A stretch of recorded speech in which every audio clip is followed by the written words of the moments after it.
살아계신 주 나의 참된 소망 걱정 근심 전혀 없네. 사랑의 주내 갈 길 인도하니 내 모든 삶의 기쁨 늘 충만하네. 아멘. 하나님 말씀 사무엘하 13장 20절부터 29절까지의 말씀입니다. 오늘 본문은 압살롬에 의해서 암논이 죽는 장면이 나와 있습니다.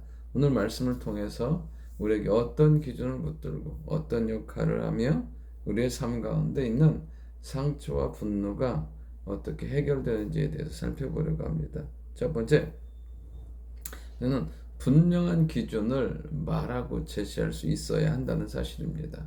여러분, 성경을 보면 하나님은 이스라엘 백성들이 출애굽하면서부터, 아니 창세 이후로 하나님은 계속해서 기준에 대해서 말씀하고 계세요.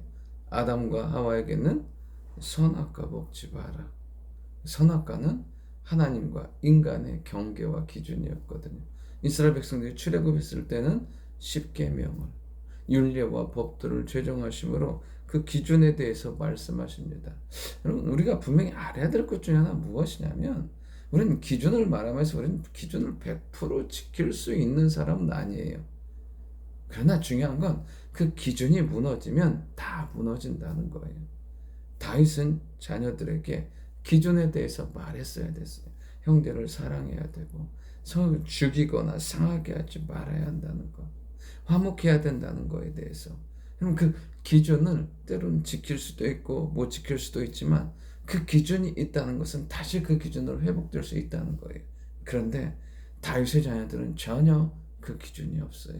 형제를 범하는 거에 있어서, 형제를 죽이는 거에 있어서 아무런 거리낌이 없다는 거예요. 오늘도 우리의 신앙과 삶 가운데 분명한 기준, 하나님 말씀해 주신 기준을 붙들고 기준이 되는 그 말씀을 붙들고 살기를 원합니다. 때로는 그거에 미치지 못할 때는 끊임없이 노력하는 거예요. 애쓰는 거예요. 그 말씀에 합당한 자의 삶을 살도록. 그리고 또 무너졌을 때는 그 말씀을 붙들고 다시 일어서는 거예요. 오늘도 하나님의 말씀이 우리를 하나님의 사람, 능력의 사람으로 살게 만들어 주실 줄 믿습니다. 두 번째는 합당한 역할이 있다는 거예요. 다윗이 이제 암논이 다말에게 악한 짓을 했다는 걸 듣습니다. 그런데 뭐예요? 심히 노해요. 그 말을 듣고. 여러분, 이거는 뭐냐면 누구나 할 수 있는 거예요. 그냥 화내고 분노할 수 있는 거예요. 그거에 대한 징계도, 그거에 대한 아버지의 역할이 없어요. 그냥 노하는 걸로 끝나버려요. 그러니까 이게 뭐냐면 아버지의 권위와 능력이 있으면 여러분, 자녀들은 그렇게 못해요. 아버지가 그거에 대해서 분명하게 징계하고 아버지가 그거에 대해서 분명한 사람이라면 여러분, 자녀들은 그 선을 넘지 못합니다. 근데 다윗이 그런 사람이 아니었던 거예요. 오늘 봐봐요. 자녀들이, 아니 그냥 형제가 형제를 죽이는데 형제가 악한 일을 하는데 전혀 거리끼지 않는다니까요. 아버지를 의식하지 않아요. 아버지가 계시는데 왕으로 있는데 전혀 그거에 대해서, 뒤에 보면 압살롬도 암논 죽이기 위해서 아버지에게 청하잖아요. 그러니까 철저하게 아버지도 무시하는 거예요. 그리고 모든 형제를 청해요. 그러니까 마음만 먹으면 다 죽일 수 있는 그런 상황인 거예요. 왜요? 이거는 딱 하나예요. 다윗이 자기의 역할을 안 하기 때문에 그래요. 아버지로서 자녀들을 지도하고 깨닫는 거예요.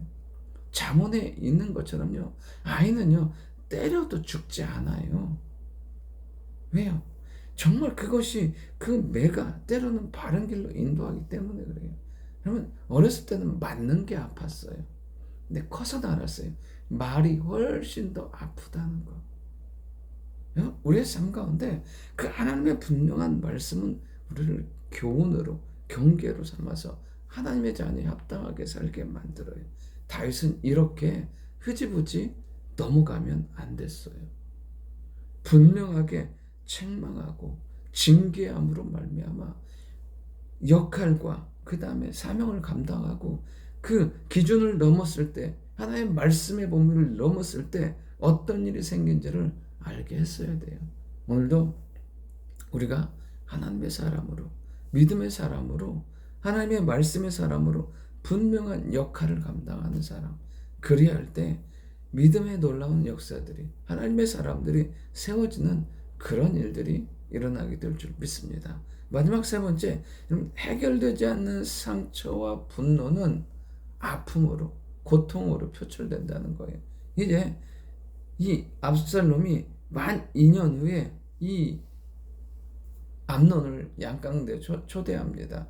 그러니까 그 자기의 누이가 그런 일을 당하니까 처음부터 그런 생각보다는 그 분노가 커지고 하다면서 결국에 압살롬은 뭐 하냐면 암논을 죽이는 데까지 가요. 그리고 그것을 위해서 2년 동안 준비해요. 자기 안에 있는 그 분노와 상처가 해결되지 않으니까 더 그게 확장되는 거예요.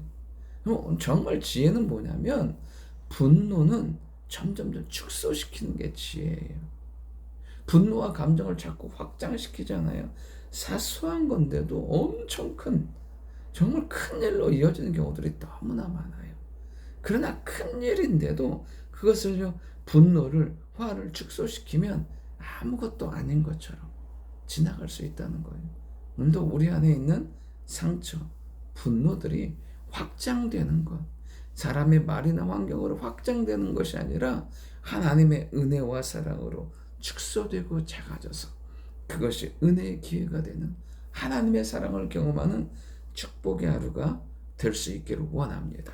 좋으신 아버지 하나님, 우리에게 주신 말씀의 기준을 붙들고 살아가는 저희들 되게 하시고, 우리에게 허락된 역할을 감당하며 하나님의 뜻이 이루어지는 데 사용받는 저희들 되도록 주여 도와주옵소서. 무엇보다 우리 안에 해결되지 않는 분노와 상처들은 그리스도 예수의 말씀과 은혜와 능력으로 치유되고 작아지고 결국엔 그것이 하나님의 축복의 통로가 되는 놀라운 역사가 임하도록 주여 도와주옵소서. 예수님의 이름으로 기도드립니다. 아멘.